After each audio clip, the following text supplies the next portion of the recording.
Okay students, last class में हमने refraction of light पढ़ा था। उस रिफ्रैक्शन ऑफ लाइट में हमने ये जाना था कि लाइट रिफ्रैक्ट कैसे होती है, रिफ्रैक्शन ऑफ लाइट का मतलब क्या होता है। उसके दो केसेस पढ़े थे, केस 1 एंड केस 2, ठीक है। और लास्ट में कॉज ऑफ रिफ्रैक्शन पढ़ा था कि लाइट रिफ्रैक्ट होती क्यों है, ठीक है।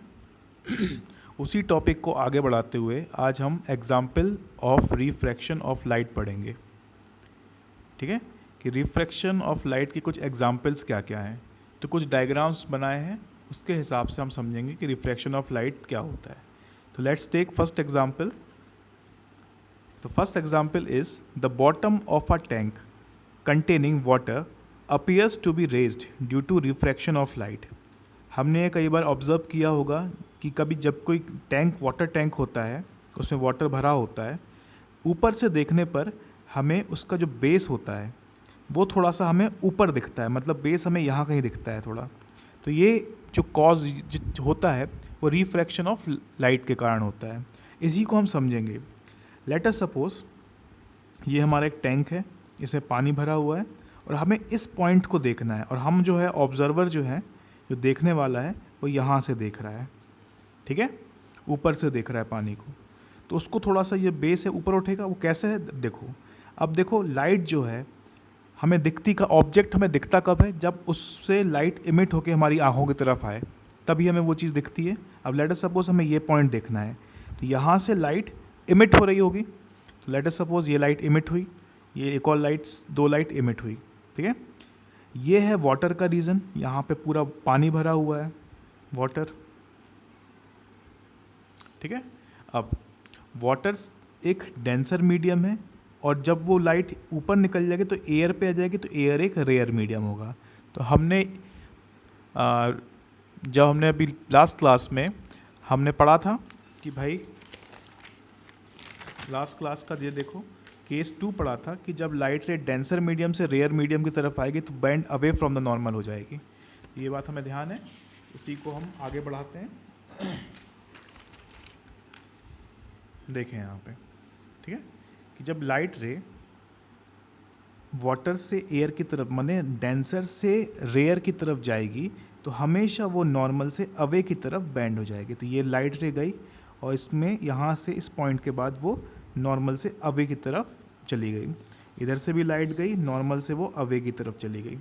अब होता ये है एक्चुअली कि ऑब्जेक्ट जो है, अगर हम इस लाइट रे का पीछे का ट्रेस लें, कि वो पीछे को उसको पीछे एक्सटेंड करें, तो लेट अस सपोज वो यहाँ पे एक्सटेंड आई, और इसको भी पीछे का एक्सटेंशन लें, ठीक है। इस पॉइंट में वो हमें दिखे, तो ऑब्जर्वर को असल में ये पॉइंट यहाँ पे दिखेगा। ये एक वर्चुअल इमेज होगी इसकी। बात समझ में आ रही है कि जब लाइट रे यहाँ से निकला तो band away from the normal, away from the normal हो गया यहाँ से। पर जब ऑब्जर्वर देख रहा होगा तो उसको लाइट का पीछे का एक्सटेंशन लेंगे, तो वो एक पॉइंट में यहाँ मिलेगा, और वो हमें यहाँ इस जो बेस है इसका पॉइंट यहाँ पे दिखेगा। इस तरह सारे पॉइंट्स मिलेंगे हमें, वो हमें ऊपर देगा। फाइनली जो हमें इसका बेस है यहाँ पे दिखेगा इसका। होप इट क्लियर, सभी को हो गया क्लियर, ठीक है। तो ये जो बेस है ऊपर उठा हुआ दिखेगा, ठीक है। तो ये बेस है। अब इसको कुछ बातें हम यहाँ समझ लेते हैं। यहाँ पे इस पॉइंट से इस पॉइंट तक, मतलब ये है, इसको कहेंगे हम लोग रियल डेप्थ। एक्चुअल जो इसकी डेप्थ है पानी का वो ये है, ठीक है। और इसके बाद हम जो है इस पॉइंट से इस पॉइंट को, इसको कहेंगे हम लोग एपरेंट डेप्थ।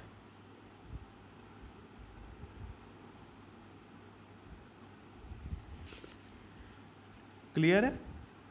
तो ये होता है असल में कि जब हम ऊपर से देख रहे होते हैं किसी चीज़ को, तो उसका जो बेस है वो थोड़ा सा ऊपर उठा हुआ दिखता है। ऐसा क्यों होता है? क्योंकि ये रिफ्रैक्शन ऑफ लाइट का के फिनोमिनन के कारण होता है। आई होप ये बात सभी को क्लियर होगा कि क्यों ऐसा होता है कि बॉटम टैंक का जो बॉटम है हमें थोड़ा ऊपर दिखता है, ठीक है।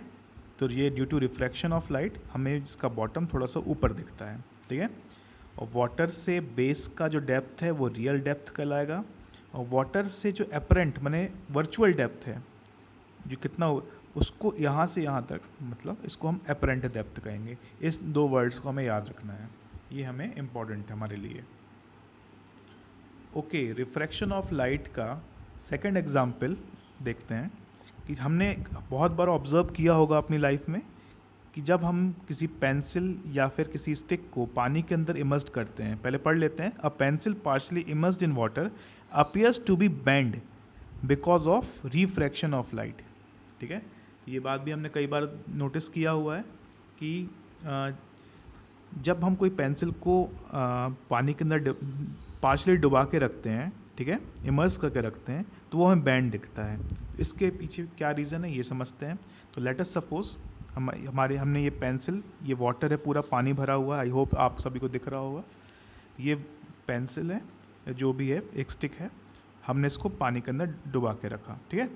अब हमें इस पॉइंट को देखना है, इस पॉइंट को देखना, तो यहाँ से देखो एक लाइट रे निकल रही है, ठीक है, क्योंकि डेंसर से रे है तो फिर ये band away from the normal हो जाएगी। फिर एक और लाइट रे है, वो band away from the normal हो गई, ठीक है। पर जब हम इसका पीछे का एक्सटेंशन लेंगे, ठीक है, जैसे मान लो इसका हम एक्सटेंशन लेते हैं पीछे, ये देखो, ठीक है, इसका भी हम पीछे एक्सटेंशन लेते हैं,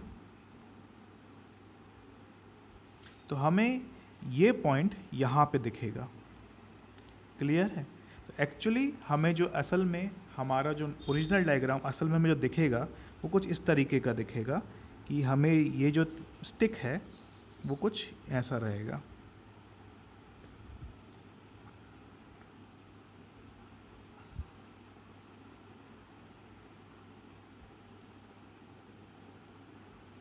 ये ठीक है, तो इस पॉइंट को थोड़ा डार्क कर लें।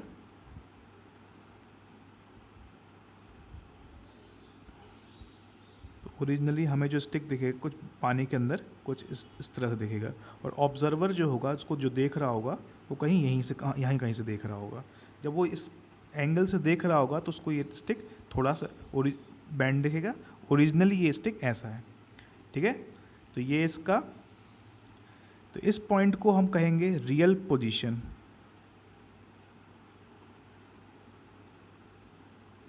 Real position of an object कह सकते हैं, और इस पोजीशन को कहेंगे हम एपरेंट पोजीशन। तो होप ये भी समझ में आया होगा एग्जाम्पल कि इस तरह से हमने कई बार ऑब्जर्व किया है कि जो स्टिक है या फिर कोई पेंसिल है वो हमेशा बैंड क्यों दिखती है, ये भी एक रिफ्रैक्शन ऑफ लाइट का एक कॉज है। I hope you understand this video. अगर कोई डाउट है तो कमेंट कर सकते हैं। Thank you.